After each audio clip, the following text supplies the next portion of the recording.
মানুষ ভণ্ড হয়, প্রতারক হয়, কিন্তু বাংলাদেশের রাজনীতিকদের মতো ভণ্ড হয় না। এরকম পৃথিবীতে কোথাও খুঁজে পাবেন না আপনি।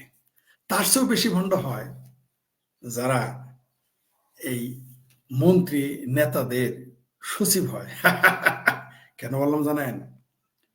ওই যে আপনার ডাস্টবিন শফিক আছে না, ডাস্টবিন শফিক চিনতে পারছেন তো? আপনার ডাস্টবিন শফিক চিনেন তো, না চিনেন না?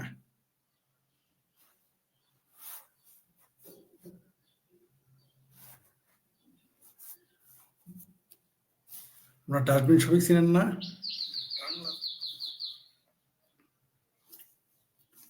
এবার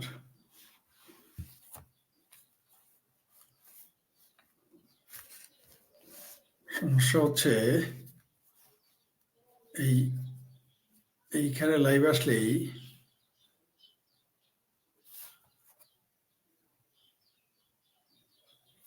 হ্যাঁ পাইছি, পাবলিক করলাম আর কি। হ্যাঁ, এই যে ডাস্টবিন যে শফিক, আমাদের ময়মনসিংহ পোলা, কেরানির পোলা কেরানি, বুঝতে পারছেন? ওই আমাদের কেরানির পোলা কেরানি আছে না, কেরানি সাহেবের, আমাদের সৎ কেরানি সাহেব, যিনি এক স্যান্ডেল পরে জিন্দগি পার করছেন, যিনি এক জুতা পরে জিন্দগি তেজপাতা বানাই ফেলছেন, ৫-৭ জন ৭-৮ জন নিয়ে সংসার চালাইতেন, তিনি ৫ তলা বাড়ি করছিলেন। খুব সৎ লোক, বেজায় সৎ লোক। ৩০০ টাকা ২০০ টাকা ৩০০ টাকা বেসিকের বেতন দিয়ে তিনি ৫ তলা বাড়ি করছেন ঢাকা শহরে। সেই সৎলোকের পোলা, কেরানির পোলা, কেরানির শফিক আছে না, ময়মনসিংহ পোলা আমাদের, যার গোয়া ফুলে আগেই তো, মানে যখন সচিব হয়েছে তখন গোয়া ফুলে ময়মনসিংহ পাউরুটি হয়ে গেছিল।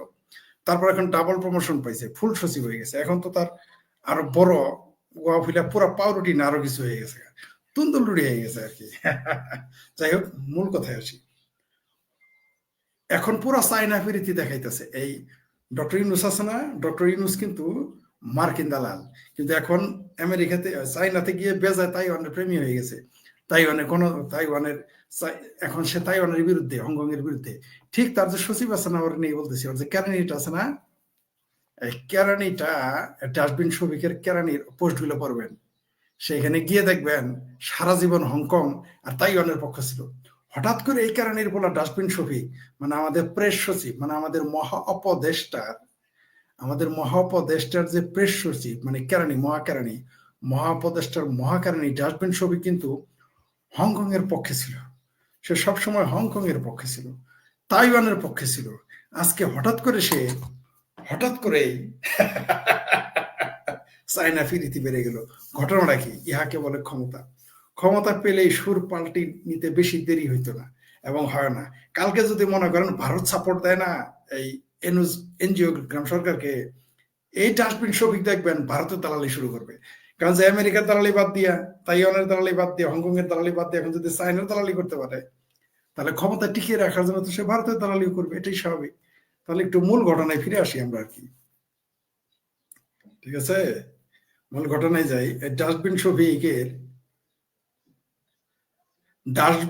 ডাস্টবিন শফিকের মানে এই যে প্রেস সচিব, মহাপদেষ্টার মহাকেরানি, বড় কেরানি, সে শফিক শফিক আলমের এই ৩ আগস্ট ২০২২ সালে পোস্টটা খুঁজে দেখেন, তাইলে পাবেন সেখানে কি লিখছে। আবার ২৪ আগস্ট ২০২৩ সালে তাইওয়ানে কি লিখছে পড়বেন। হংকং আর তাইওয়ানে তার এই ২টা পোস্ট পড়বেন।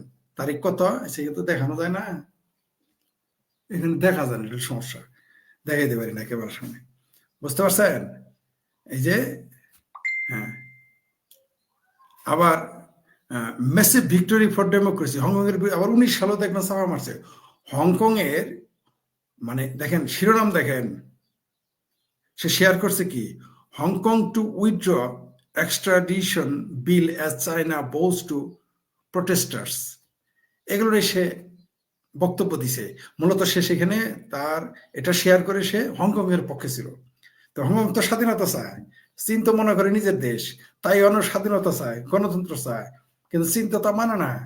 কিন্তু এই চায়না এবং হংকং এর, এই তাইওয়ান এবং হংকং এর পক্ষে সামসামি করছে এই ডাস্টবিন ছবি। আজকে হঠাৎ করে চায়না বিরোধী হয়ে গেছে। যেমন মনে করেন বাংলাদেশের মানুষ হচ্ছে একই সাথে ভারত বিরোধী, বাংলাদেশের মানুষ মুসলমানরা বিশেষ করে একই সাথে হিন্দু বিরোধী, রাশিয়া বিরোধী, আবার আমেরিকার বিরুদ্ধেও, আবার চায়নার বিরুদ্ধেও। কিভাবে আপনাকে বলি, চায়নাতে উইঘুর মুসলিম নির্যাতন হয়, যদি এই খবরটা তারা স্বীকার করে না, মনে মনে রাখে, কাউকে স্বীকার করে না। ভারতের বিরুদ্ধে তারা থাকে, মুক্তিযুদ্ধের, ভারতের সাথে বিরোধিতার মূল কারণ হচ্ছে মুক্তিযুদ্ধ বিরোধিতা। কারণ মুক্তিযুদ্ধ বিরোধীরা ভারত বিরোধী হবে, হতে হবেই তাকে, এতে কোনো গ্যারান্টি নেই। যাই হোক, তাকে ভারত বিরোধী হতেই হবে। তো আরেকটা, রাশিয়ার বিরুদ্ধে কেন সমাজতন্ত্র চায়, আমেরিকার বিরুদ্ধে কেন আল কায়দারা মারে, পাকিস্তানে মারে, তাই বিরুদ্ধে। কিন্তু অদ্ভুত ব্যাপার দেখেন, ডক্টর ইউনূস হইতেছে মানে প্রেস সচিবের আব্বা, মহা আব্বা আর কি, ডক্টর ইউনূস হইতেছে একই সাথে আমেরিকান নাগরিক, সেই সাথে রাশিয়ার জামাই, দুইটা বিয়ে করছে, আরো কেউ কেউ বলে 3-4টা করছে। তার একটা বললো রাশিয়ান, আরেকটা বললো ভারতীয়। কি সুন্দর না, কি দারুণ না, ভালো লাগে না ঘটনাটা শুনে? যে বাংলাদেশের, ভারতের জামাই, রাশিয়ার জামাই, আমেরিকার নাগরিক, বাংলাদেশের প্রধানমন্ত্রী সমমানের পদ, মহাপদেষ্টা পদ এখন বসে আছেন। হায় হায় হায়। তারপর আবার নাস্তিক, আরো মজার না? আরো মজার তথ্য দেয় আপনাদের। এই যে চাইনাতে গেল না, এই যে ডাস্টবিন শফিক, তার আগে গিয়েছিল জামাতিরা, তাদের সাথে ছিল হেফাজতের নেতা, তারপরে ছিল বিএনপির নেতা, জামাত, বিএনপি, হেফাজত, কয়েক সিংহ আমরা এই বরং চান্স পায় নাই চাইনাতে যেতে। তো এই যে যে এরা গেল, একজনকে গিয়ে বলছে যে মুসলমানদের কেন বোরখা পড়তে দেওয়া হয় না? কি বুঝলেন? ধর্মপরীতি শেষ। যেমন চায়নাতে যাওয়ার পরে তাদের তাইওয়ান এবং হংকং এর গণতন্ত্র প্রীতি খতম, বাংলাদেশে গণতন্ত্র চায় কিন্তু চায়না আর হংকং এর বেলা চায় না। ঠিক যেমন ভারতের মুসলমানদের যদি গুজ্জদার দিয়ে যদি একটু বদবয় বেরোয়, সেটা যদি গন্ধ করে, তাহলে বাংলাদেশের মনে করেন যে কি বাইতুল মুকাররম কেঁপে ওঠে, পল্টনের চিঙ্গুবামেরা কেঁপে ওঠে, শাহবাগ কেঁপে ওঠে। কারণ মুসলমান, ভারতের মুসলমানদের গুজ্জদারদের বদবয় বেরোয়েছে, মোদি খাবার খাওয়াইছে, মোদি আটাটা খারাপ দিছে, মোদি চাউলটা খারাপ দিছে, মোদি ময়দাটা খারাপ দিছে, আঙ্গুর বেদনা কিসমিস খারাপ দিছে। সুতরাং এটা মিছিল করতে হবে, পল্টন গরম করতে হবে, বাইতুল মুকাররম গরম করতে হবে, শাহবাগ গরম করতে হবে। বুঝতে পারছেন? এরকম আর হাটাজারি গরম হয়ে যাবে, এগুলো গরম করতে হবে। কিন্তু উইঘুরে মুসলমানদের যে পেদানি দিতেছে, এটা নিয়ে কারো কথা নাই। একটা লোকের শুনছেন এই যে গেল কথা বলতে, শুনছেন কোন মুসলমানরা কথা বলতে দেখছেন চীনের বিরুদ্ধে? বলবে না, কারণ চীন হচ্ছে আব্বা। কোন আব্বা? যে আব্বা ভারতের বিরুদ্ধে মনে করছে ভারতের বিরুদ্ধে যুদ্ধ করে তাদের ভারতটা দখল করে দিবে। অলরেডি মৌলবীরা বলে যে চীন আব্বা তাদের নাকি দখল করে দিবে, ভারত দখল করে চীন মুসলমানদের হাতে দিয়ে দিবে, এটা তাদের ধারণা। তো নাস্তিকরা তো খারাপ, পৃথিবীতে সবচেয়ে বেশি নাস্তিক বাস করে চায়নাতে। সেই দেশে গেছে ইউনূস, সেই দেশের গীত গাইতেছে বাংলাদেশের লোকজন। নাস্তিক চীনের সাথে সম্পর্ক ভালো হইলে কোনো সমস্যা নেই, কারণ এখন স্বাধীনতার বিরোধীটা ক্ষমতায়। ইউনূসকে একই সাথে নাস্তিক এবং একই সাথে মুক্তিযুদ্ধ বিরোধী, তাই খুব ভালো লাগে। যেমন ফ্রড মাজার নাস্তিক, কিন্তু খুব ভালো লাগে। প্যানিক ভট্ট তো নাস্তিক, কিন্তু তারপর তাদের ভালো লাগে, কারণ মুক্তিযুদ্ধের বিরুদ্ধে তার বয়ান এখন, আগে ভালো ছিল না। প্যানিক ভট্ট যখন শাহবাগে আন্দোলন করতো, মানে শাহবাগই ছিল, তখন সে খুব খারাপ ছিল। এখন ভালো হয়ে গেছে, ফেরেস্তা। বুঝতে পারছেন? এখন ফেরেস্তা হয়ে গেছে।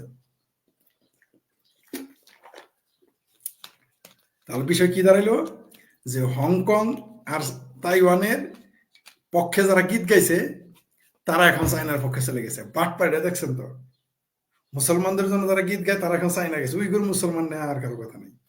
অবশ্য আমি বারবার বলার কারণে, লেখার কারণে ইদানিং শুনতেছি 2-4 জন উইঘুর নিয়ে কথা বলে, 2-4 জন বলা শুরু করছে। যেমন আমি আগে বলতাম সমন্বয়কদের এইটা হবে, সেইটা হবে, তাদের পরিণতি এই হবে। ইদানিং আবার আমেরিকা থেকেও একজন বলে এটা, ইদানিং আবার ফ্রান্স থেকেও নাকি বলে, কাট কপি পেস্ট করে। যাই ভালো কথা, এটা খারাপ না, কারণ আমিও তো অনেক লোকের কথাই কাট কপি পেস্ট করি, তাই না? অনেকের বয়ানই তো আমি দিই। তো কি বোঝা গেল, যে আসলে রাজনীতি হচ্ছে একটা ধোঁকাবাজি, বাটপারি, বদমাইশি। তার প্রমাণ কি? তার প্রমাণ হইল ডাস্টবিন শফিক তাইওয়ান প্রেমী, ডাস্টবিন শফিক হংকং প্রেমী, এখন হঠাৎ করে সে তাইওয়ান প্রেমী চেঞ্জ হয়ে ইউটার্ন নিয়ে এখন তাইওয়ানের বদলে এখন চাইনা প্রেমী হয়ে গেছে। এখন তার এক না চাইনিজ, এক না একতন্ত্র, তার খুব ভালো। কিন্তু বাকশালের নাম শুনে তার গোয়া কুরকুরায়, তার গোয়ার মধ্যে কুরকুরায়। বাকশালের নাম শুনলে তার গোয়াতে কুরকুরানি উঠে। এই যে যারা দেখবেন সারাদিন বাকশাল সিগড়ে পারে, এখন চাইনা তাদের কাছে হলো। চাইনা কি পাকশাল, চাইনা কি ছিল পাকশাল, ইরান তার কাছে খুব ভালো, ইরানে একদলীয় শাসন, তারপর ওটা ভালো। কারণ কি? কিন্তু পাকশাল খুব খারাপ। কিন্তু 100 পাকশালী শাসক মিলে একটা ইরানের খোমেনি শাসন হবে না, আর 100 ইরানি খোমেনি শাসন মিলে একটা চাইনিজ শাসক হইতে পারবে না। ডাস্টবিন শফিক, তুমি খালি একাই চায়না যাও নাই, আমরা দুই একবার গেছি। তুমি তো গেছো দালালি করতে, আমরা নিজেদের খরচে গেছি। বুঝতে পারছো ডাস্টবিন ছবি? আমাদের চাইনা শেখায় না, তাইওয়ান শেখায় না, হংকং শেখাবে, ওগুলো তো আমরা ঘুরে আসছি। তুমি একলাই খালি যাও নাই। বুঝতে পারছো শোনার চান? এখন তো দালালি শুরু করছো। এরা হইলো যখন যার তখন তার। এরা কয়দিন পরে যদি এখন হুট করে যদি আবার মনে করেন যে মার্কিনীরা চাপ দেয়, তখনই হয়ে যাবে মার্কিনীদের দালাল। এরা হচ্ছে আসল দালাল। রাজনীতি মানে ভণ্ডামি, বুঝতে পারছেন তো? আর সচিবেরা আর কি হবে? ওরা ডাবল ভণ্ড, কারণ ওরা হলো ভণ্ডের চাকর।